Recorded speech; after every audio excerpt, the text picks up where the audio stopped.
Hello, everybody. Good afternoon. For those who are joining us from the United States, and good evening for those of joining us from the Middle East. Today, we will be discussing the future of Iran and Iraq relations, the two very significant actors in the Middle East. And we have three distinguished guest speakers for today's panel. Two of our guests are joining us from the United States, and one is joining us from Turkey. Let me introduce the speakers to you first, then start our presentation. We have Dr. Abbas Kazim, who leads the Atlantic Council Iraq initiative, who has wrote several significant books regarding Iraqi and Middle Eastern politics. He earned his PhD in Near Eastern Studies from the University of California at Berkeley. Then we have Ezgi Uzun. Mrs. Ezgi Uzun is an instructor at Sabancı University based in Istanbul, one of the leading universities in Turkey. She studies Iran's foreign policy and security culture. And thirdly, we have Giorgio Cafiero, who is the CEO and the founder of Gulf State Analytics, a geopolitical risk consultancy based in Washington, D.C. His research interests include geopolitical and security trends in the Arabian Peninsula and the broader Middle East. Now, I want to give the floor to Mr. Abbas Kazim, for a short presentation. The floor is yours, Dr. Kazim. Thank you very much. Good morning, good afternoon, good evening to everyone. And it is an honor to be with distinguished panel. And I would like to thank the organizers for the invitation or for including me and my colleagues in the panel.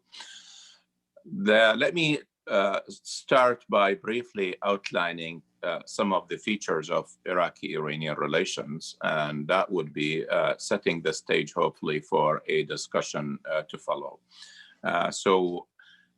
It is well known that Iraq and Iran have a very deep historic relation, not always on one pattern. Sometimes it is on good terms, sometimes it is not on so good terms, but history is one of the main features of the bilateral relations between Iraq and Iran. We talk about a millennia, not just centuries. And for the relevance of our time, the legacy we live in is Iraq basically has been that place between several dominant powers in the region. If we go to from the 1500s on, there was the Ottoman Empire and the Safavid Empire, and Iraq was a point of the struggle between these two empires on who captures Iraq for what Baghdad represents, its symbolism and its importance for both empires. For the Ottomans, Baghdad was the legacy of the Abbasid Caliphate and of anything that was in the Islamic civilization. And for the Safavids, Iraq represented the holy cities, Karbala, Najaf, and the core of the Shia soul. In the 20th century, the creation of the nation state in Iraq also continued to have that importance for the Iranians, both in terms of the deep-rooted social, political, geographic relations, economic relations. The two countries share a lot among them, and probably one of the most important components that they share is that both countries are a Shia majority. For the Iranians, the dominant majority of the population are Iranian Shia, so they always look to Karbala and to Najaf as their spiritual cities. And also there is this long border that meant both struggle and also potential cooperation. I think part of what is vivid in the memory of both countries has been essentially the Iraq-Iran war, an 8-year conflict that was fought mostly on Iranian soil, but it cost both countries hundreds of billions of dollars, and also over 1 million dead, and double that, if not more, in people who were injured at various levels of injuries. That war that devastated both countries, it was a World War I style, a war of trenches. People were looking at this endless war with no purpose and no philosophy for its extension other than both sides digging their heels, trying to accomplish a victory.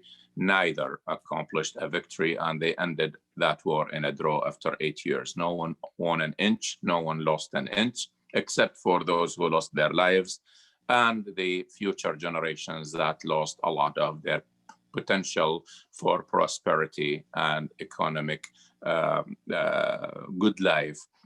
Now, the war left its bitter memories for both countries, but for the Iranians, it made it very important for them to vie or to promise to never let it come back into that conflict. I think now in the post-war time, post-Iraq-Iran war, Saddam Hussein committed two foolish mistakes. One of them was the invasion of Kuwait, and the other was defying the international community.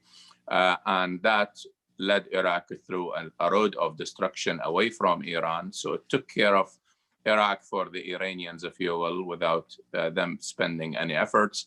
The Iraqi military was decimated and depleted, and also the sanctions that were imposed by the UN Security Council put Iraq in a deep quagmire. The Iraqis could not import weapons, could not import anything, could not export oil.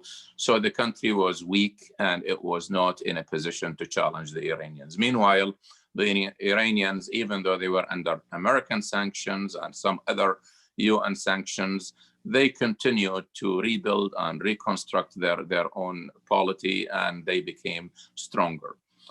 The watershed moment in the bilateral relations came in 2003, when the United States invaded Iraq and toppled the regime of Saddam Hussein, probably Iranian regime's strongest enemy.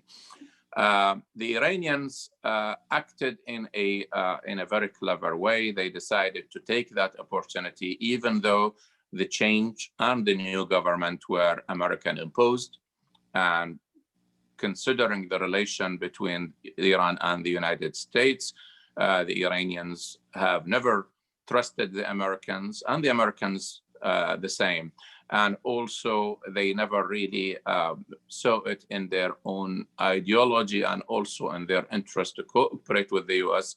But they found an opportunity and they jumped on it.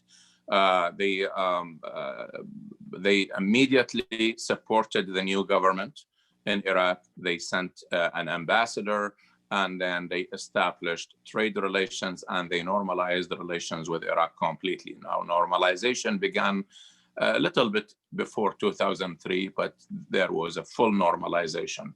That combined with a reluctance from the Arab side, the Gulf countries and Syria and several other Arab countries, Iraqi neighbors, who decided not to go so fast and then work with the new Iraqi government. So the facts on the ground were established in the favor of the Iranians. Trade was established from Iran, and trade relations The Iranians managed to go inside Iraq, mostly through Iraqis. Let's remember that most of the people who have influence in Iraq have had either they've been in Iran or they were formed in Iran, or they have good relations with the Iranians. Iran, even though the conventional wisdom considers Iran as a Shia country, and a Shia government and a Shia ideology, politics, but in fact, the Iranians have diversified their relations, and they maintain very strong relations with the Shia, all of the Shia components of Iraqi politics. They maintain excellent relations with the Kurds, both the Erbil and Soleimani and the Kurdistan, two major heads of political Kurdish government. And also they maintain strong relations with some of the major Sunni blocs in Iraq. So that diversification gave Iran a very strong heads up and in the relations with Iraq and in influence. The Gulf states, particularly Saudi, simply decided to take a back seat and to not interfere. This is an ironic thing because Saudi was supposed to be, and also the other Gulf states were supposed to be the first to support the change in Iraq because they are US allies. So we got a reversal of logic, if you will, here. The American friends decided not to support the invasion. In fact, they did everything to make the American experience in Iraq a difficult one by rejecting all of the new order in Iraq by their media. A lot of money from the Gulf went into hindering the smooth transition to democracy in Iraq, mostly to support terrorism inside Iraq. Now, there is a major question here that always people say, well, was this money coming from the government or from private sources in the Gulf? That is another question we can unpack later, but certainly a lot of money was poured, and also fighters were poured inside Iraq. That was a supporting and maintaining the terrorism that lasted from the 2004 all the way, or 2003 all the way to the withdrawal of the United States at the end of 2011, and also later. Now, the Saudis and several other states in the region, the Arab states, remained not on good terms with Iraq until the election of Dr. Haidar al-Abadi, or his confirmation as a prime minister in 2014. Then the relations opened up. So for the Iranians, I will close with this. Iraq is very important because they cannot afford losing Iraq. Iraq is the lung by which the Iranians breathe nowadays, especially under the maximum sanctions they are in right now. Iraq for them means the religious pilgrimage and the religious affiliation with the shrines in the Shia cities of Najaf and Karbala. Iraq means for them the millions of tourists that go and spend money in Iran. Iraq means $12 billion. Iran is the third trade partner for Iraq after China and Turkey. And they are talking about making that $20 billion a year. And Iraq means for the Iranians a passage all the way to the Mediterranean through Iraq, Syria, and Lebanon all the way. And that is the corridor, the Iranian corridor goes through Iraq, and Iraq is important in that. Iraq also means the one country with its 40 million people in population that can stand and fight in Iran in a war that is a reminder of the 1980s, and they do not want that to happen. For the Iranians, Iraq is impossible to let go. Also for Iraq, Iran is highly important. It is a country where The Iraqis can go for medical treatment, can go for religious pilgrimage to Mashhad and Qom. There are these the relation between the two Shia seminaries, the leading seminaries in Qom and Najaf. And also, let's face it, Iran has been a reliable partner in some of the most difficult crises Iraq had to go through, the most important of which was June 2014, when the Iranians jumped in and helped Iraq on the second day after the invasion, where most of Iraqi partners were just standing on the fence, and they entered later. So that kind of mutual trust, that kind of geographic reality that is imposing itself, all of what I mentioned, make the bilateral relations between Iraq and Iran extremely important in the short term and strategically. And these are realities that everybody who watches Iraq and Iran will have to deal with. I will stop here. Thank you very much, and I will look forward to any further discussion. Okay. Thank you very much, Dr. Kazem, for this insightful presentation from a historical perspective, and also from drawing this general outlook of the bilateral relations these two significant states. As Dr. Kazem has just mentioned, the main milestone between the two countries' relations, for the bilateral relations, is the fall of Saddam Hussein. That is 2003. After 2003, many people claim that Iraq was a kind of transformed from an enemy state to a friendly one, a very close one. From, maybe in quotation mark, from an Arab state into a Shia state. That is, after leaving this Ba'ath ideology of secular Arab nationalism, the new administration become much more religious. So religious emphasis push Iraq towards Iran. And many people began to discuss, to claim that, this is also a reality. Iran has many proxy actors inside of Iraq, and that's why it has a significant impact on it. And many people in this sense claim that Iran has been trying to create a Shia crescent in the Middle East through its policy towards Iraq. And that's why, let me ask,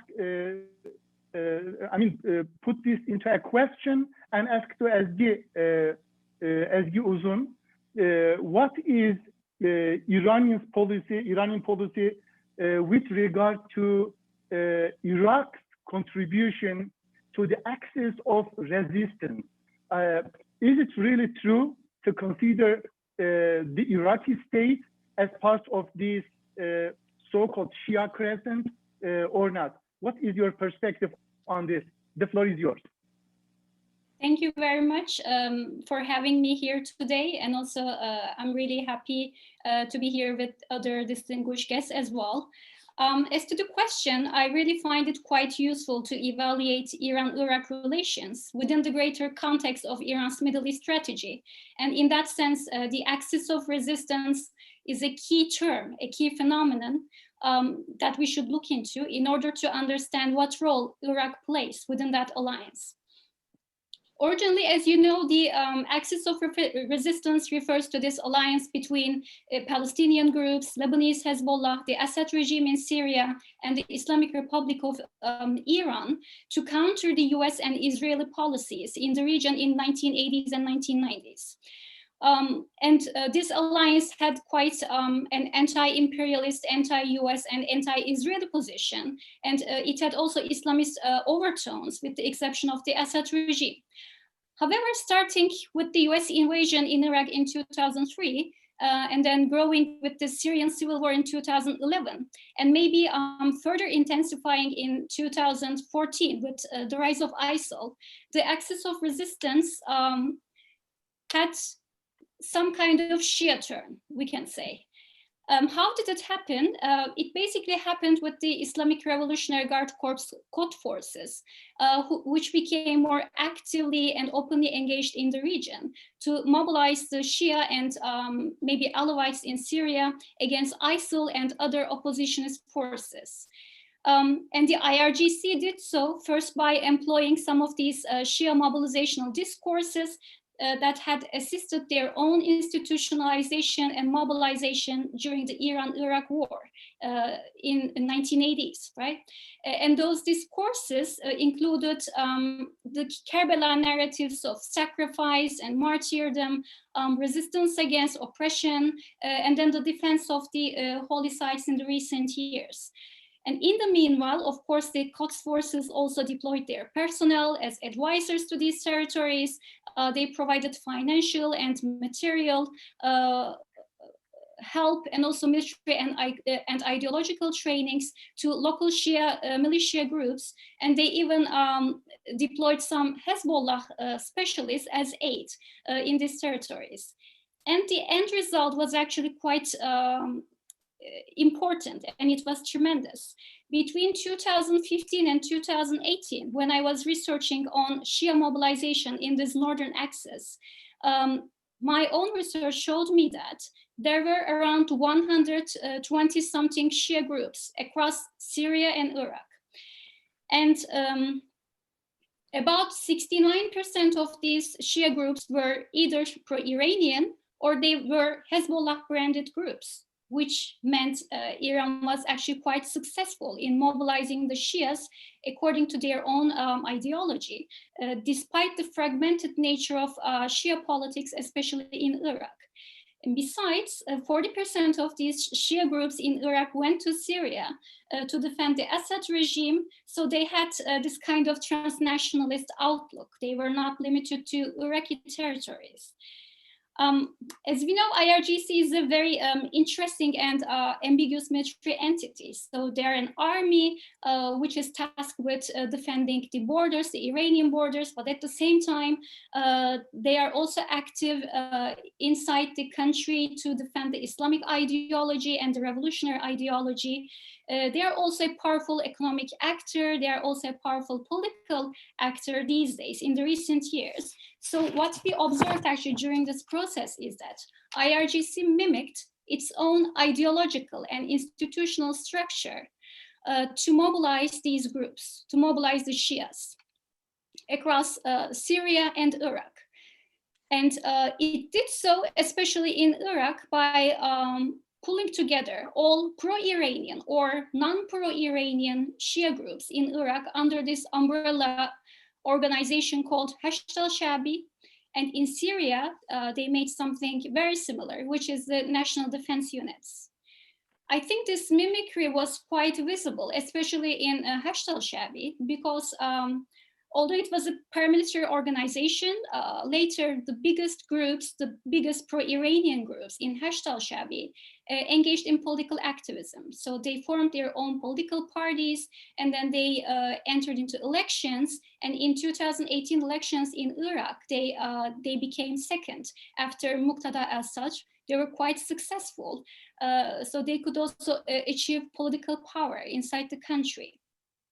So by looking at this whole picture, I can say that the Quds forces, which were originally tasked with exporting the revolution in 1980s, were unsuccessful in exporting the revolutionary regime then. However, when we came to 2000s, we could see that they were somehow successful in exporting the Iranian security and military culture across the region. So their aim was to form a new military order, which would tie all alliance members, ranging from Lebanese Hezbollah to Assad regime, to a friendly state in Iraq, to Iranian Revolutionary Guard Corps, and even to Houthis in Yemen, down the Arabian Peninsula, to tie them all in terms of institutional design and also security coordination in the region.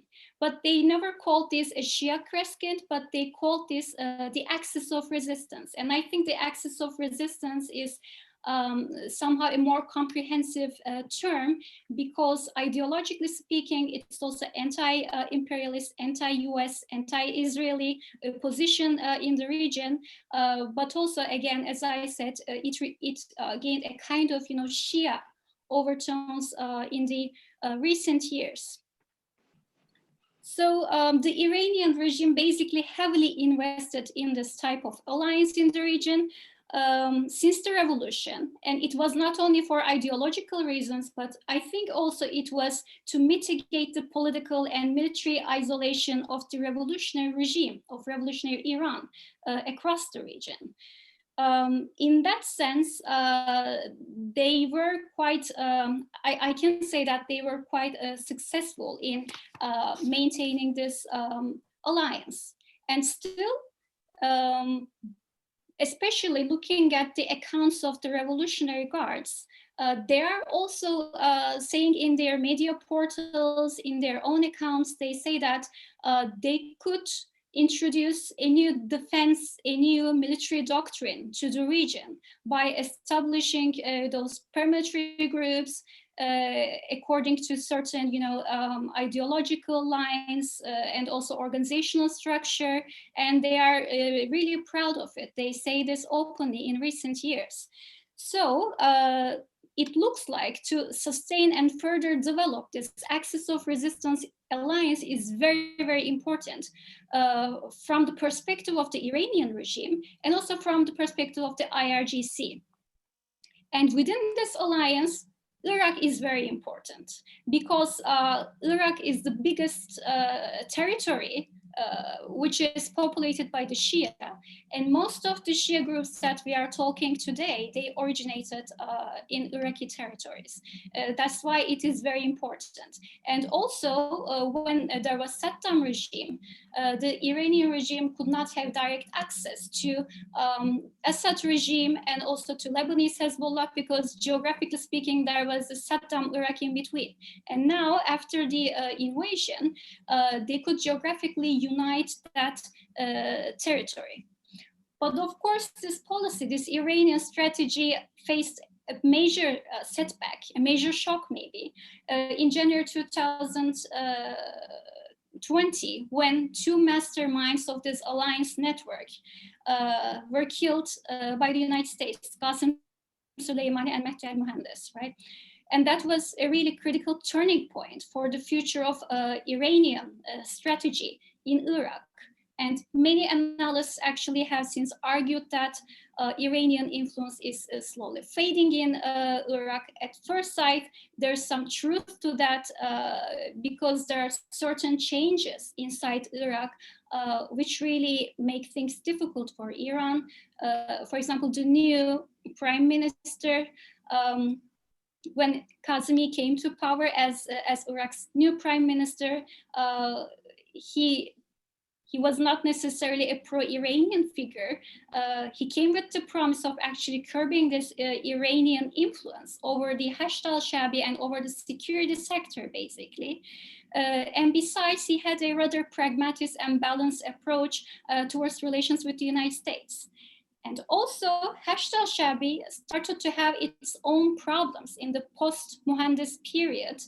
Mohandes was actually about to implement a long-sighted institutionalization program on Hashd, and this program included imposing military rank structures, creating some engineering units, and also, maybe more important than everything, a greater training for fighters, new academies, and new recruitment to improve their management. But in the post-Mohandes period, Hashd al-Shabi also fell into a crisis of coordination and leadership. And actually, when al-Mohammadawi became the new deputy leader of Hashd al-Shabi, that was actually good news for Iran because he was quite close to al-Mohandes and also quite close to Soleimani. But the other non-pro-Iranian groups, mostly the Sistanis groups, didn't like this appointment process.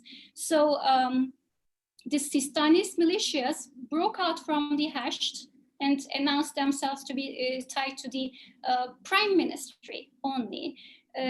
maybe one reason was that these biggest pro-Iranian groups are also designated as terrorist organizations by the United States. Maybe they did not want to be labeled as such. That might be one reason. But in the end, that was not, I mean, Iran did not receive this breakout good because being a pro-Sistani militia was also giving some spiritual legitimacy to Hashd al-Shabi, we can say. And it was also counter to the original idea of designing this group. So right now it looks like Kazemi is trying to take up some reform steps for Hashd al-Shabi.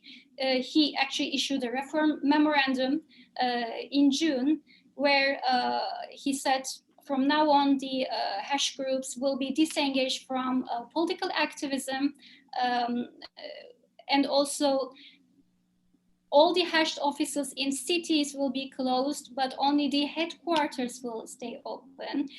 So there are these important reform movements are coming. So maybe we should look how Iran is perceiving all of these changes. Maybe I should leave it to the discussion, for further discussion. I'm stopping here. Thank you very much. Thank you very much, Ezgi Uzun, for your presentation.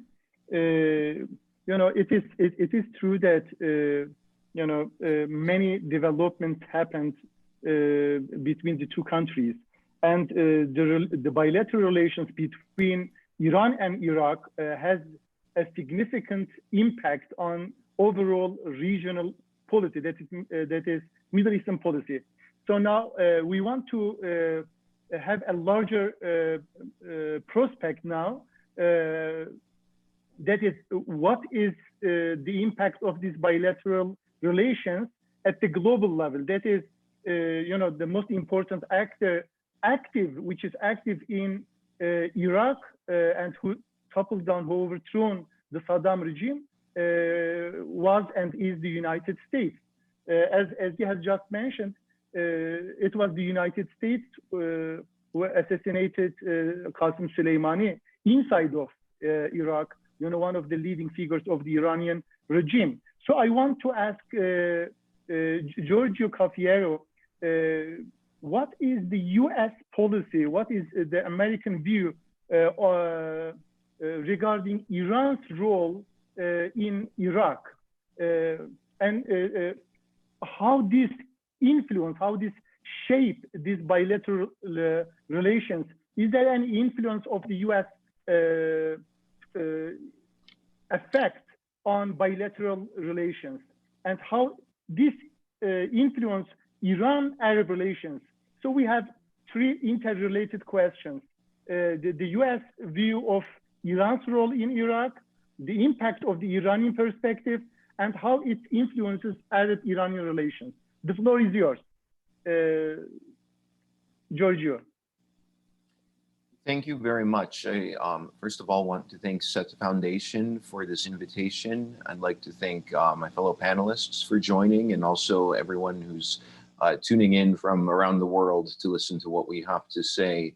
You know, ever since the destruction of Saddam Hussein's regime back in 2003, the view from Washington has been that Iranian conduct in Iraq, Iran's influence in Iraq, is a huge threat to US interests. And here in Washington, so much of the discussion about US foreign policy in Iraq constantly pertains to so many dimensions of Iran's foreign policy in Iraq. I believe there are many oversimplifications that policymakers, officials in the administration, many analysts make when talking, many analysts who are in the United States make when talking about Iran's role in Iraq. I would argue that for the most part, Iran is actually interested in seeing a stable Iraq. You know, it was 40 years ago yesterday when Iraq invaded Iran. And as we discussed earlier, the consequences of that gruesome 8-year war always influence the Iranian psyche and Iran's perspectives on Iraq. I think Iran wants to create a real buffer zone in Iraq, which is largely for its own defense. Not denying that Iran definitely has aims in Iraq and Iran is pursuing its ambitions in Iraq. But I think in Washington, we often overlook the fact that Iran is largely pursuing a defensive posture when it comes to Iraq. Now, at this point, with the US trying to get out of Iraq, and there is support on, from the American public for lightening the US footprint in Iraq. We saw the Obama administration, as well as the Trump administration, for all of their differences when it comes to foreign policy, both seemed to believe that lightening the US footprint in Iraq was going to advance Washington's interests.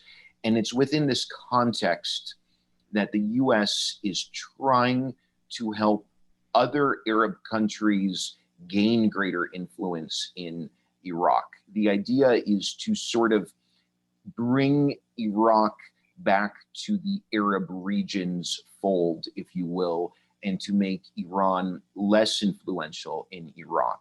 This brings us to mainly 5 Arab countries, which are all important US partners: Jordan, Egypt, Kuwait, United Arab Emirates, and Saudi Arabia. In most discussions about this topic, these are the 5 Arab states that the US seems to want to work with in order to pull Iraq away from Iran, if you will. I think it's really important to ask this question about how realistic is this after, during the time in which Maliki was in power, the GCC states basically gave up on Iraq, if you will. They thought of Iraq as a country that was, to put it simply, sort of a lost cause, in a country that came way too close to Iran's geopolitical orbit of influence. Now, that did begin changing a few years ago. We've seen some warming of relations between Saudi Arabia and Iraq. We've seen the United Arab Emirates and Kuwait also make some moves, some gestures to signal an interest in entering a new chapter when it comes to their relations with Baghdad. But here's an important point. It's not going to be the case that Iraq goes from being very close to Iran one day and then immediately goes to these Arab countries the next day. It's going to sort of be something we deal with, sort of some shades of gray, if you will. What I think is possible is for these Arab countries to gain some greater influence in Iraq and to an extent pull Iraq away a little bit from Iran. I think that could be possible, but we need to contend with the fact that due to so many realities, from a 900-mile border to history, to trade, religion, so many other factors, Iraq and Iran are always going to be intertwined. And there's really nothing that other Arab states can do to completely change that reality. I think when we are talking about these 5 different Arab states that would like to move Iraq closer to them, away from Tehran, we have to look at these on case-by-case basis. First of all, I think when we talk about Egypt and Jordan, given many of the internal problems in those countries, poor economic situations in those countries, it's not so realistic to imagine either Jordan or Egypt having so much success in terms of moving Iraq away from Iran. I think there's more potential for the wealthy and rich monarchies in the GCC to have more success. But it's complicated, and it may not work out as some people in Washington would like to think it could, or as some officials in the GCC think it could. I would say that the UAE is very focused right now on countering Turkey's foreign policy, as well as conducting a very anti-Muslim Brotherhood foreign policy. And I'm not so sure that countering Iranian influence in Iraq is such a high priority for Abu Dhabi. While the Emiratis definitely have the financial resources to invest in Iraq, I'm not so convinced, again, that this is where Abu Dhabi's priorities are, especially given what's going on in Libya and some other parts of the Arab region. When it comes to the Saudis, there is some baggage in Saudi-Iraqi relations that will not be easily overcome. There are definitely certain pro-Iran actors in Iraq which would stand against Baghdad moving closer to Riyadh, not only due to their perceptions of Saudi Arabia, but also due to their views that this move to push Baghdad closer to Riyadh is one being pushed by the United States. And I think in the aftermath of the UAE and Bahrain's recent diplomatic agreements with Israel, those perceptions would probably be even stronger. I will conclude, though, with the GCC states that I think probably has much more goodwill in Iraq than Saudi Arabia or perhaps these other Arab states we've mentioned, and that is actually Kuwait. Despite the history of the conflict 3 decades ago, there have been some remarkable improvements in Kuwaiti-Iraqi relations. I think out of all of the 6 GCC states, one could argue that Kuwait is the most vested in Iraq stabilizing. This has to do, obviously, with Kuwait's own interests. We remember there was the ISIS attack against a Shia mosque in Kuwait City, definitely a reminder of the ways in which the Kuwaitis can suffer from a growing terrorism crisis and instability in Iraq. And there seems to be a view among diverse political actors in Iraq that Kuwait is a relatively benign country. And I think it's there in terms of Iraqi-Kuwaiti relations where we could certainly see some improvements. And I think there is quite a bit Kuwait could do to help Iraq with its countless problems that it has to cope with at this very sensitive juncture. Okay, thank you very much, Giorgio Cafiero, for your insightful presentation. I think Giorgio brought this discussion to a point which led me to ask a question to Mr. Abbas Kazim. He mentioned the normalization process between Israel and the Gulf countries. The question is to you, Dr. Kazim, how do you think that this normalization process between the Gulf monarchies and the state of Israel will influence Iran-Iraq relations? We know that the state of Israel with the United States government, they are strictly anti-Iranian when we talk about the general Middle Eastern politics. Both Trump government and Netanyahu government, they are strictly anti-Iranian. So how this will influence Iran-Iraq relations? Will the Gulf countries be able to take away Iraq from Iran in future years?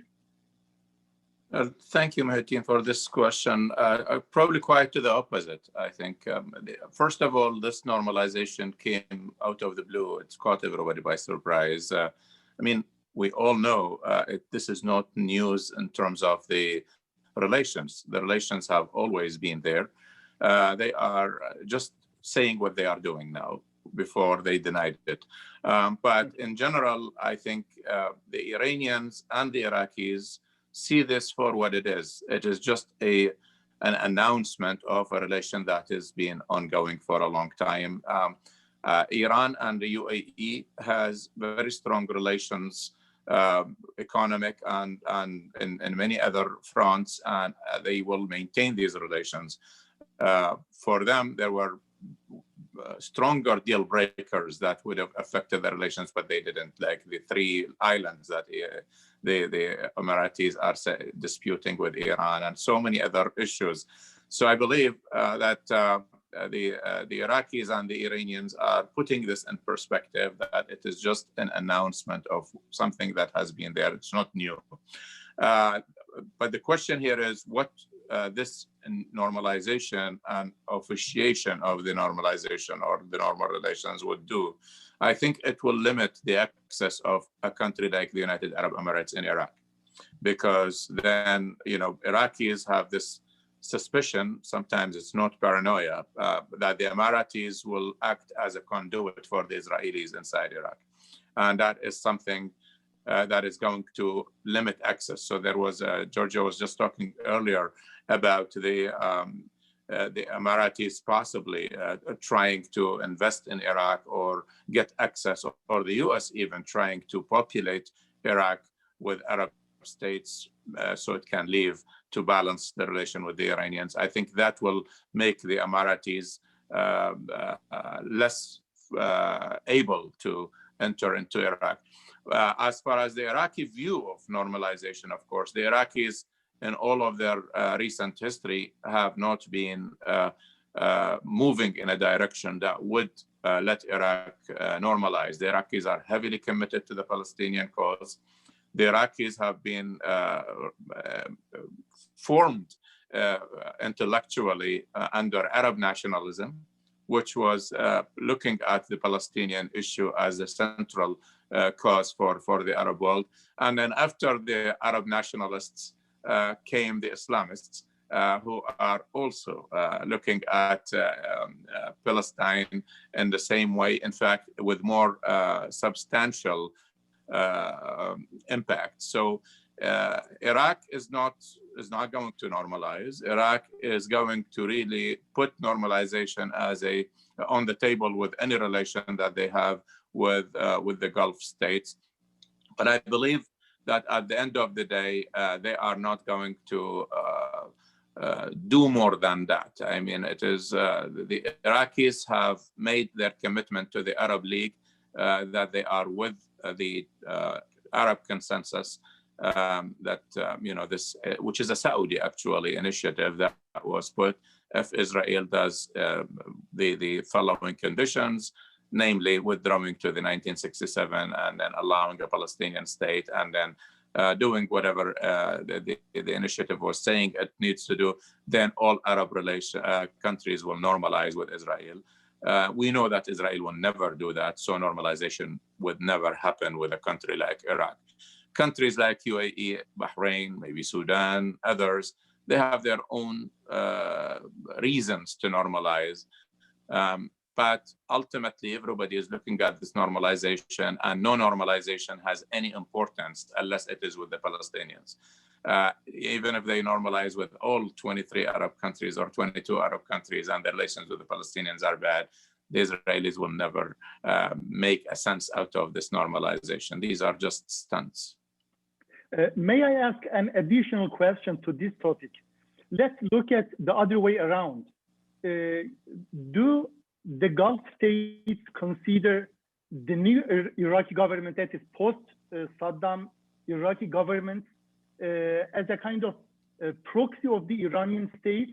I mean, do they consider this as part of the axis of resistance, for instance, or act in the name of Shiism or the Iranian policy in their domestic politics? I mean, is there any expectation of Iraqi intervention, directly or indirectly, in the Gulf countries? Is there a fear from Iraq? Well, Iraq has not shown any signs of being used by Iran or on its own initiative to do anything harmful to the Gulf. Not a single Iraqi went into any Gulf country and blew himself up, compared with the thousands of Gulfies who did that in Iraq. Not a single dollar went from Iraq to do bad things in the Gulf, compared with the billions of dollars that went on the opposite side. Iraq has always opened embassies in the Gulf, even the countries that did not open embassies. Iraq initiated that. The problem with the Gulf, now Iraq has a well-stated policy. They want a neutral policy. They don't want to be in any camp, not the Iranian camp, not the Gulf camp, not even the American camp. They want to have balanced relations with everybody and good relations with everyone. The Gulf side, their slogan is you are either with me or against me. They don't want you to be neutral. And that hindered Iraq's capability of creating a balanced, normalized relations with the others. Iraq says, look, we cannot, no matter how much you bang on our heads, we cannot cut our relations with Iran for your sake. You have to accept us as your good friends and Iran's good friends, and Turkey's good friends, and everybody's good friends, America's good friends. That when that happens, then also the Iraqis say, look, we are welcome to go and establish relations with us, but these relations have to be about the bilateral interest. Relations between Saudi and Iraq, Emirati and the UAE and Iraq, any other country and Iraq should be about Iraq. You do not want to go and establish strong relations with Iraq so you can use Iraq against Iran. Iraq will not allow that and do not want that as well. So the moment you have that kind of healthy relation that is about the bilateral relations, rather than just using it as a tool in your fight with the Iranians, which Iraq has no business with it, and then the Iraqis say, no, this is a no-go. We will be happy to open an embassy, but we are not going further than that. And that is the major problem. The essence of the problem of the Gulf in Iraq is that they want Iraq to be on their side, like they used to have Iraq in the Iraq-Iran war, where they gave Saddam this title of the guard of the eastern gate of the Arab world. Iraq is done fighting wars on other people's behalf. And the Saudis need to understand that, the Gulfis need to understand that. And that's probably where we are. But I think the situation here is you really need people to go back to the drawing board and figure out these relations on the basis of interests rather than on the basis of some auxiliary considerations. Every conflict in the region right now has an Iranian-Saudi rivalry written all over it, whether it's in Lebanon, in Syria, in Yemen, in Bahrain, in Iraq. All of those have this rivalry between Iran and Saudi Arabia, and every one of them wants to be the hegemon of the region. And all of these populations are suffering for no reason whatsoever. That needs to stop. And at that point, then you could really talk about stability and healthy environment in the Middle East. Okay, thank you very much. Now I want to turn to Ezgi Uzun. You have mentioned the assassination of Qasem Soleimani and Mohandes inside of Iraq by the United States. What is your opinion regarding the impact of this assassination? Did it decrease the Iranian influence in Iraq? Just the assassination and the following developments in the region. There are different opinions. Many people say the Iranian activism in Iraq or the influence in Iraq is decreasing.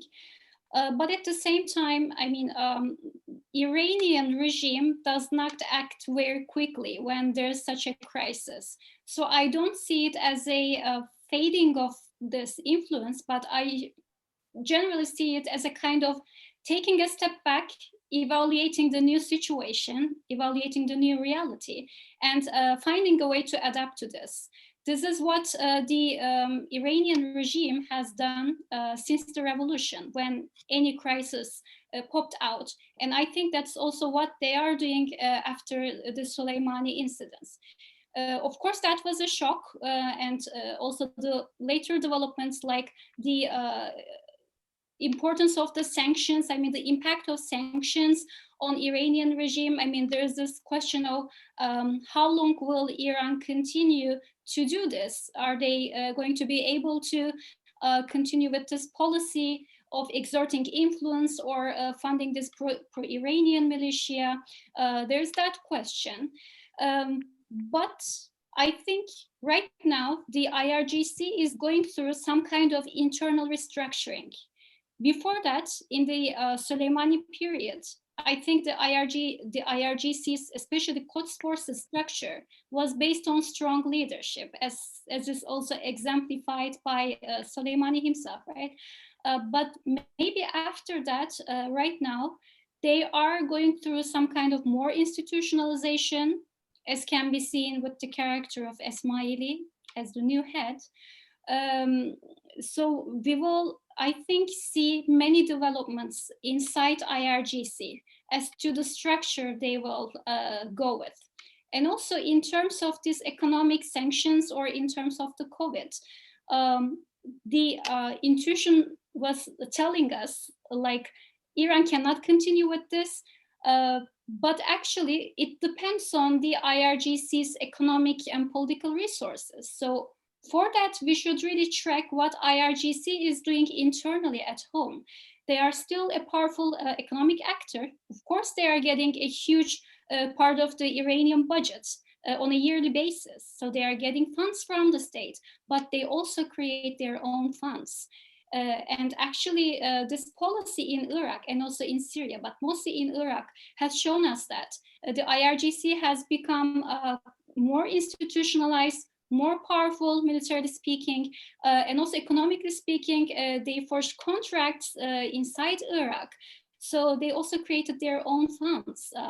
In the meanwhile, they also have their own military complexes, they have their own industries. So they also find their own military services and military tools for that. So I think in the coming months and in the coming years, we should really look for what IRGC is doing inside Iran. If they are powerful economically and politically inside Iran, I think they will continue with that strategy outside of Iran. They can do that in Iraq, in Syria, or across the region. That's how I interpret it. Okay, thank you very much. Now let me turn to Giorgio Cafiero. I want to ask two questions related to American perspective towards these two countries. The first question is there a strong pressure to you? Is there a strong pressure on the side of the United States on the Iraqi government to minimize its relations with Iran, as some of the Gulf countries expect from Iraq?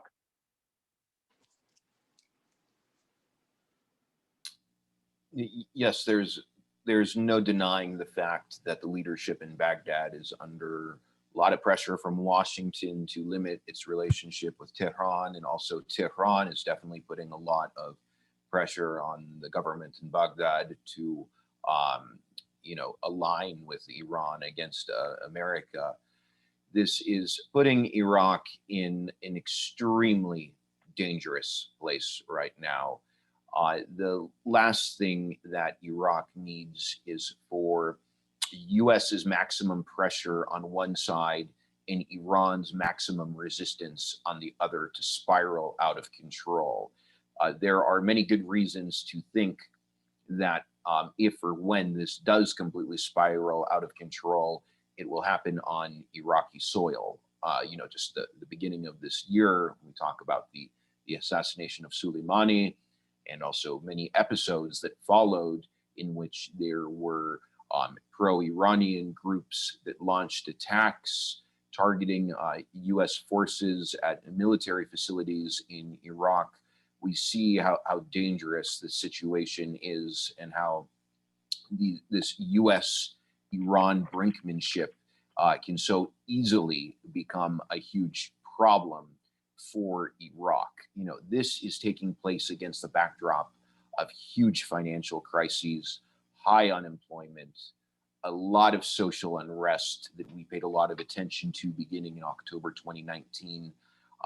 a resurgent ISIS.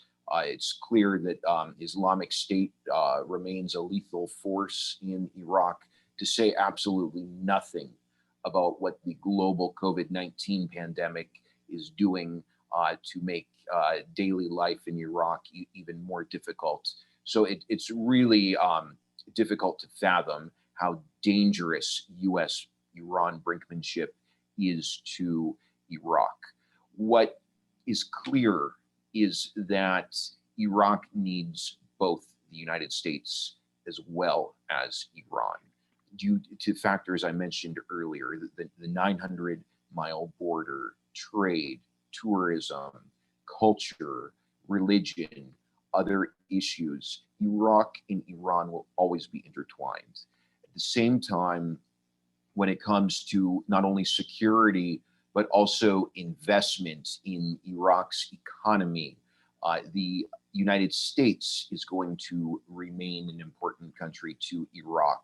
So one of my big criticisms of the Trump administration, among, to be fair, many criticisms I make of the Trump administration, is that the kind of pressure that it is putting on the Iraqi prime minister is not only problematic for Iraq from the standpoint of Iraqi interests, but I think it's very counterproductive in terms of this US goal of trying to limit Iran's hand in Iranian influence in Iraq. When this pressure is put on the prime minister of Iraq, and you hear people in America using rhetoric like Iraq needs to choose between Washington and Tehran, these kinds of narratives completely disregard realities on the ground in Iraq. And a big problem is that the consequence of this agenda is going to be Iraq finding the US to be a country that it cannot partner with. Naturally, Iran will benefit from those dynamics. So yes, the US is putting a lot of pressure on Iraq to fundamentally change its relationship with Iran. But I think the US is doing this in ways that are very dangerous. And again, I'll say they're very counterproductive. Okay, thank you very much. The other way around, I don't know really, does Iran want the withdrawal of American forces from Iraq? We know, you have mentioned that the first priority of Washington is the stabilization of Iraq. That's why they have to take this into consideration. But my question is regarding the Iranian approach towards American forces, the existence, deployment of American forces inside of Iraq. Does Iran want and expect the American troops to be withdrawn from the country? Yes, this is what Iran wants. Now, when we hear official statements from those in the Iranian government, it's often framed in the context of, well, this is a decision for Iraqi officials to make Iraq as a sovereign country. But there's no doubt that Iran wants the US forces out, and Iran views the US military presence in Iraq as a huge threat. This is nothing new. Let's go back to 2002, 2003, when you had President George W. Bush with the speech about the axis of evil. A common narrative in Iran was that their country was next on the target list after the United States invaded and occupied Iraq in 2003. So yeah, I mean, there's absolutely no doubt that Iran still to this day views the US presence in Iraq as a major threat. And the Iranian regime is definitely trying to pressure Baghdad into further aligning with Iran's interests against the United States. Thank you very much. Now I want to turn to Dr. Abbas Kazem. Again, I have two consecutive questions, again, interrelated. The first one is, many claim that President Trump will make a move against Iran while the elections are on the way. Do you expect such a move, or will this move be in Iraq? And the second question is, do you expect any policy change in Washington, D.C. Towards Iran and Iraq after the presidential election? The floor is yours. Thank you. Before I answer these, let me add something to what Giorgio eloquently put on the U.S. Pressure on Iraq. The U.S. can put all the pressure it wants on Iraq. The question is, will Iraq comply? And from the Iraqi perspective, the answer has always been, look, we cannot.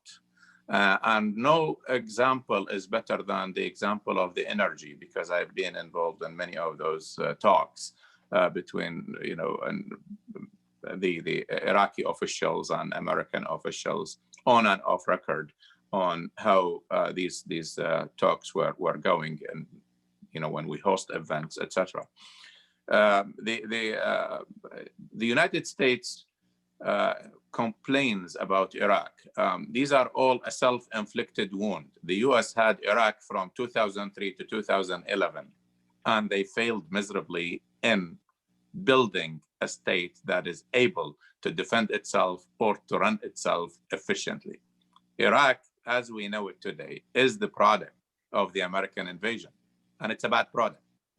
So the US, yes, they can complain, but who put Iraq in this position? Who was in a perfect position to have a different Iraq than what we have today? The United States. Now, back to the energy issue. The Iraqis have generators that use gas, and Iraq doesn't have the gas. So basically, the only place where they can get the gas is the Iranians right now. You can talk about capturing Iraqi flared gas. That's a matter of years. The US gave them a solution, when the Iraqis told them, okay, you want us to wean ourselves from dependence on Iran, but how? They said, go to the Gulf. So they said, great. So the Iraqis signed, I was in Baghdad when this was signed, in September 2019, a deal with the Gulf to link with electricity. Iraq about to finish their infrastructure. We are talking about a year later. And the Gulf until now has not done much of their side of the infrastructure. And people are talking about 5 years. That's 5 scorching summers for the Iraqi government to wait until the Gulf finishes and sells them the electricity. For what? Only to change dependence from Iran to dependence from the Gulf, which is less reliable from the Iraqi government perspective. That's why the United States understands this, and that's why they kept giving Iraq a waiver after a waiver after a waiver for many years, because they know you can ask somebody to make the sun come tomorrow from the west, and guess where it comes from? This is the situation where Iraq, so the pressures are nothing more than just pretending to do something, but there isn't anything to be done by the Iraqis or by the Americans to change this equation. It's back to what I said in the outset. The Iranians had a decade of building facts on the ground, not to count the many decades before where they nurtured the people who are governing Iraq right now. But since 2003 until 2015, the Iranians were the ones who had exclusive access to Iraq, where the other countries around Iraq, America's allies, were hands off. They cannot just come and reshuffle the deck and then do something like that. Now, let me go back to your question. Okay. An excellent question. Will there be any action against Iran? That is, I think, I doubt it. We are too close to the election. If you wanted to do something for the election purposes, you have to do it few months just to be able to control the narrative and control the circumstances. Right now, a war on Iran before the election will be completely unpopular, and it will not affect the results of the election anyway. Most people made their minds up already. Will there be an action down the road from Iraq, even after the elections? That is going to be the end of US-Iraqi relations if it happens. The U.S.-Iraqi relations survived the December-January actions that happened, and especially what Professor Izwan was just talking about,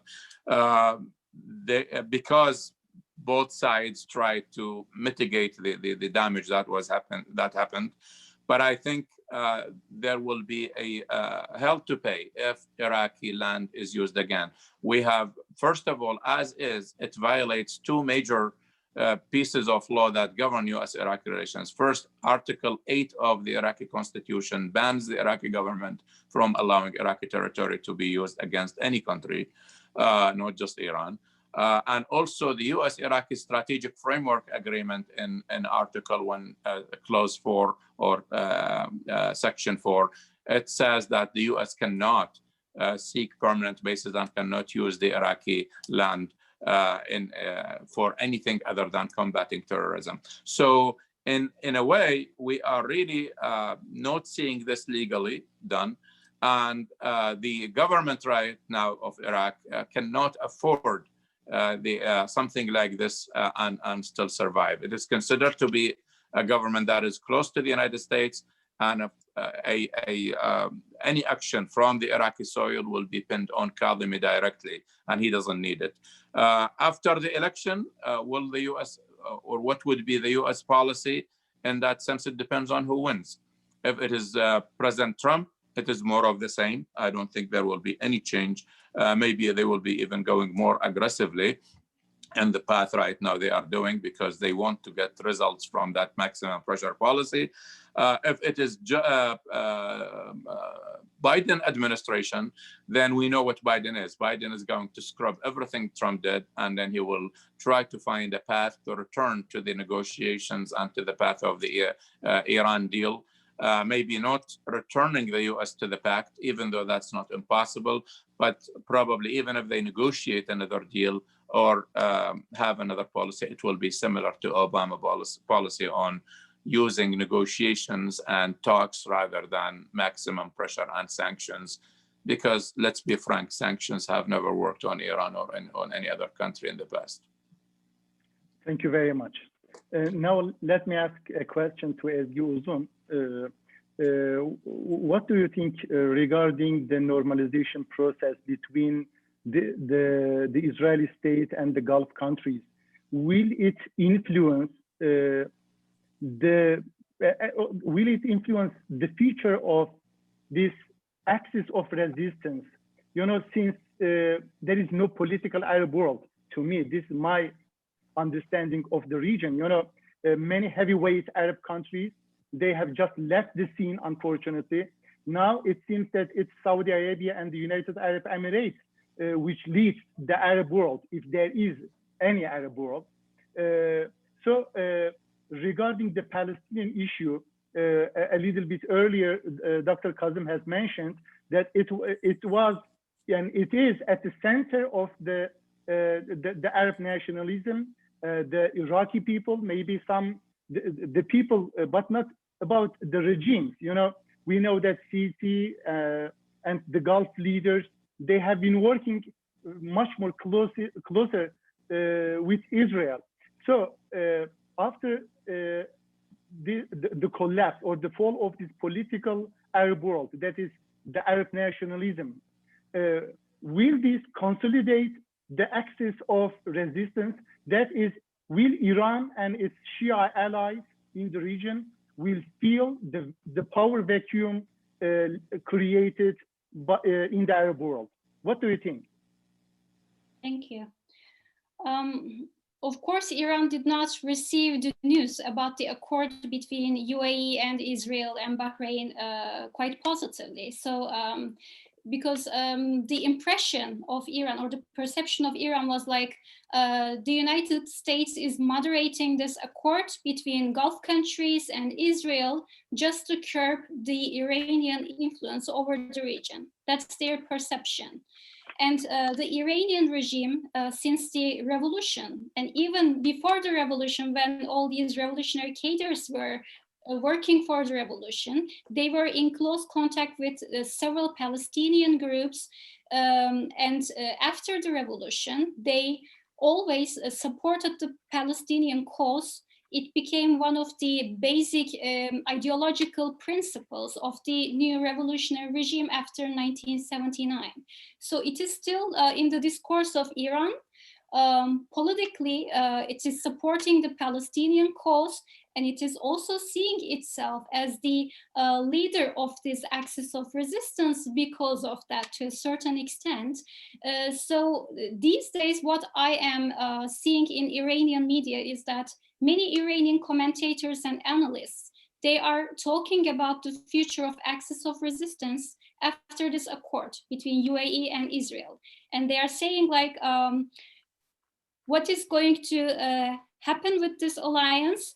And also, there are other countries in the Middle East, like Qatar, like Turkey. Can they also become a part of this alliance? Because these countries are also they are interested in the Palestinian cause, and they are reactive towards the accord between these, two countries.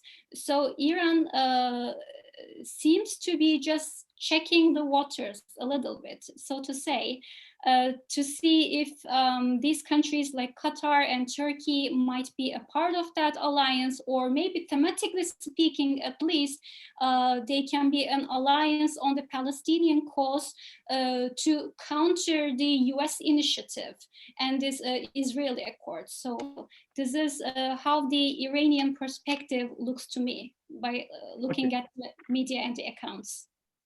Thank you very much, Ezgi Hanım. Now I want to ask a question to Giorgio Cafiero.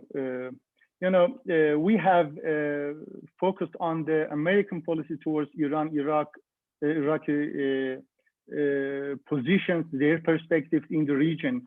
My question will be regarding the most recent step taken by the European Union or by some of the European countries towards Iran. We know that there is a kind of rapprochement or re-initiation of cooperative relations on the side of the European countries towards Iran. Is there any possibility that their stance may influence the American approach, that is this strict anti-Iranian approach, or will they be able to change American policy towards Iran? Among numerous issues, including but definitely not limited to, Paris Climate Accord, also the Iranian nuclear deal, there is a lot of growing space between the United States and its traditional European allies.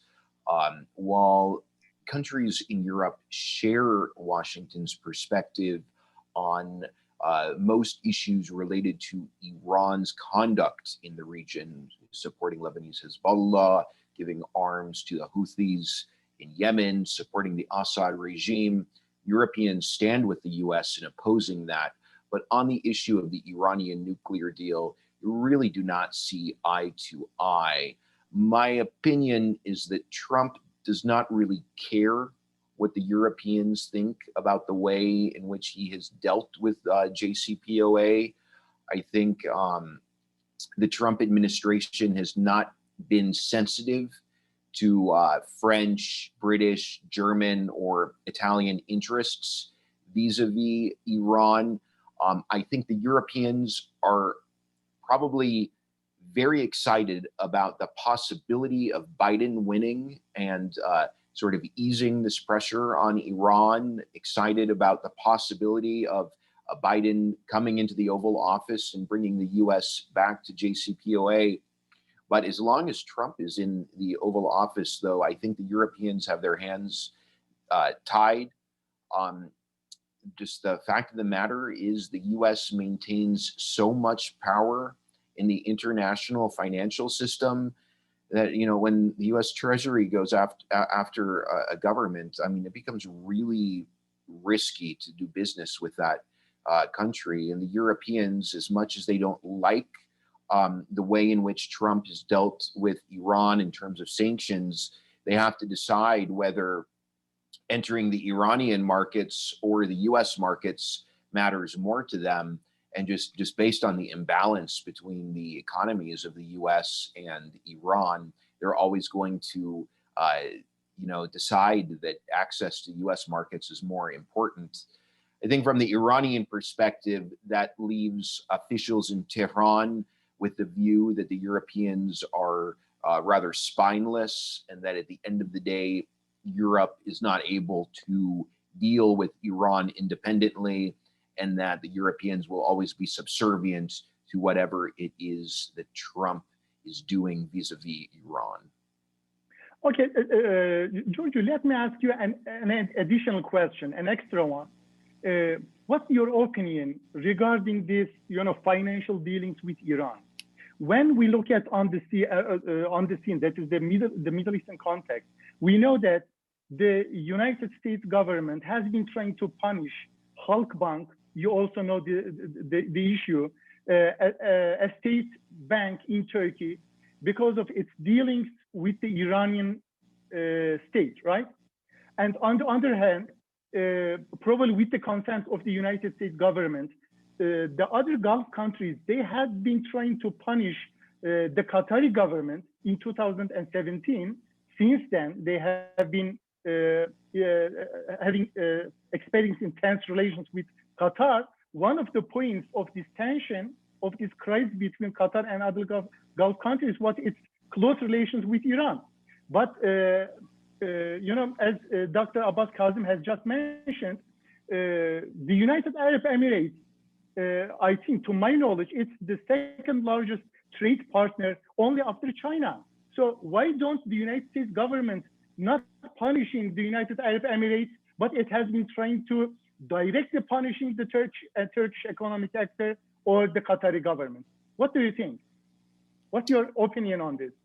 It's a very good question you bring up. And just to rewind a little bit, after the blockade of Qatar started in 2017, there were these 13 demands set forth by the Saudi and UAE-led bloc.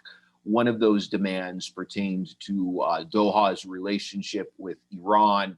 It was basically demanding that Qatar basically distance itself from Iran. And you're absolutely right to point out that there is a real element of hypocrisy here. One of the blockading states, of course, being the UAE, has much, much deeper trade, economic links to Iran than Doha really ever has.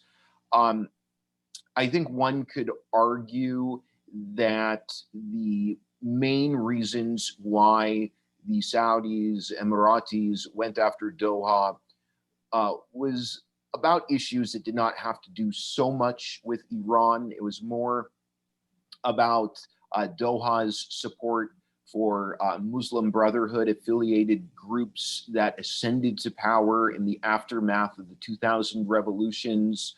Also, the role that Al Jazeera plays in the Arab world's media landscape, and possibly trying to bring Iran into the narrative was a tactic aimed at selling the anti-Qatar agenda to hawkish politicians in the United States. I don't think there was much about the Qatari-Iranian relationship that really troubled officials in the blockading states. Not saying it was not in the picture at all, but I think that emphasizing Doha's links to Iran, again, was part of a strategy of making the blockade seem more aligned with US interests.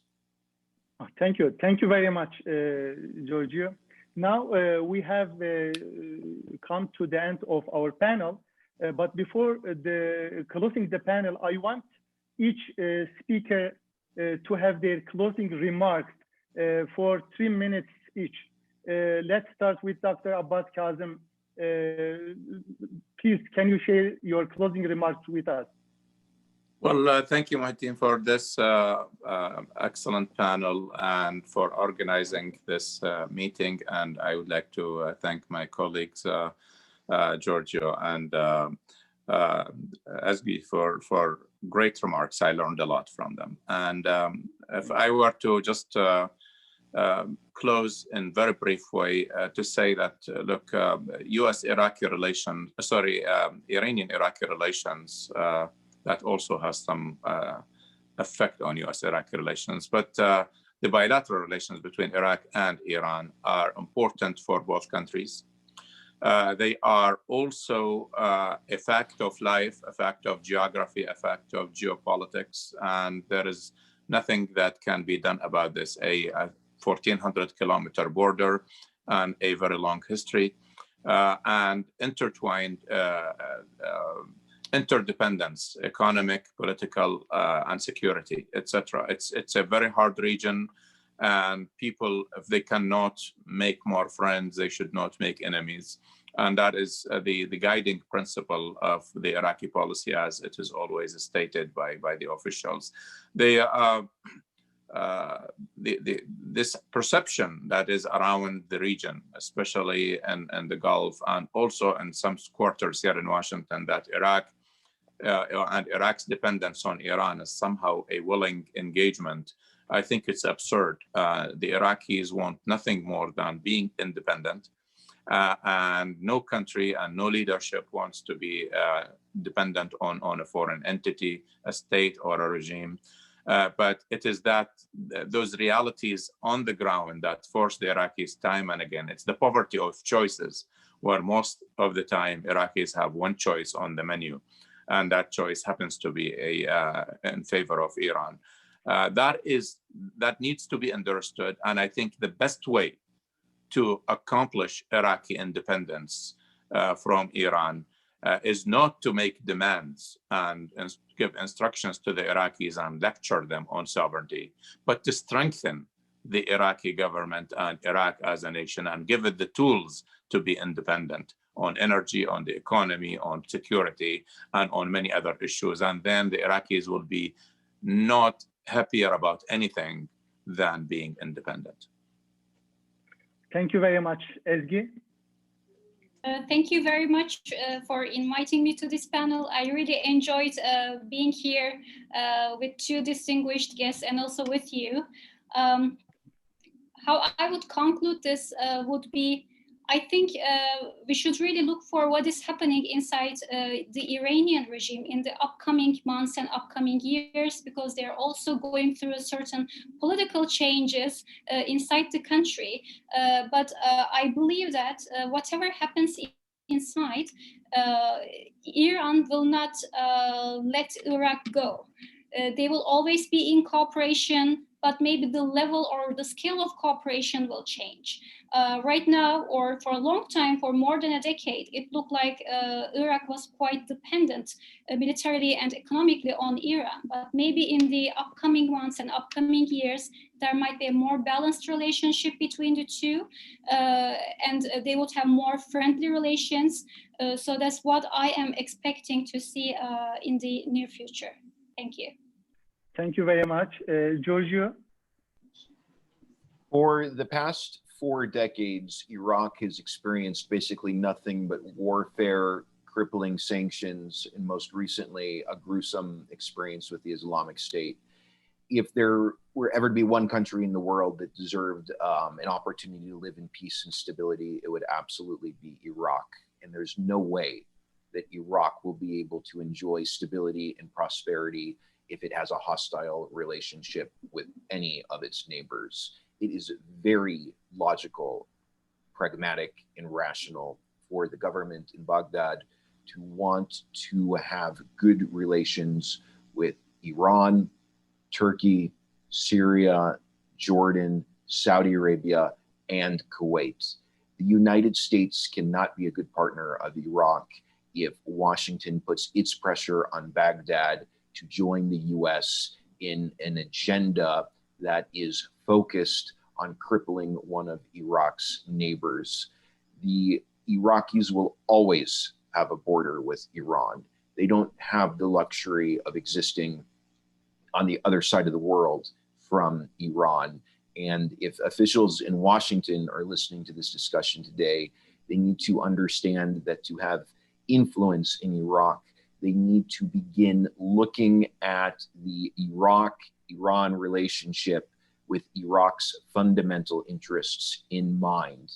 Failure to do so will create huge problems, not only for American interests in the region, but for also the local actors in the region, including Iraq. Thank you very much. I thank all these distinguished speakers, Dr. Abbas Kadem, Giorgio Cafiero, and Ezgi Uzun. Thank you very much for your in-depth analysis of the bilateral relations between Iran and Iraq. Before closing the session, I also want to mention one point. As the Iraqi government has an interdependent relationship with Iran, Turkey also has a similar position. You know, sometimes the United States and some of the Gulf countries has been asking Turkey also to choose either side, that is, to be with Iran or against Iran. But the Turkish authorities has been repeatedly expressing themselves similar to the Iraqi authorities. They have no luxury to cut their relations with their largest, biggest neighbor. So the same thing happens for the Iraqi government. I mean, they do not have the luxury to cut their relations with neither the Arab world nor the Iranian Islamic Republic. So I think I also share your opinions regarding the European perspective or the American perspective, who has been supporting these regional realities. But on the other hand, we have been witnessing, unfortunately, you know, the quite strict, maybe some, how to put it, radical demands from some of the Western and regional governments to the Iraqi government, but it doesn't match with the regional realities. So we hope that these stable relations between regional countries will continue, and I wish you, all the audience and the participants, a very nice day and a healthy and safe life, since we have been experiencing this pandemic process. Thank you very much for watching this panel, this webinar. Thank you very much. Thank you, Mike. Thank you. Thank you.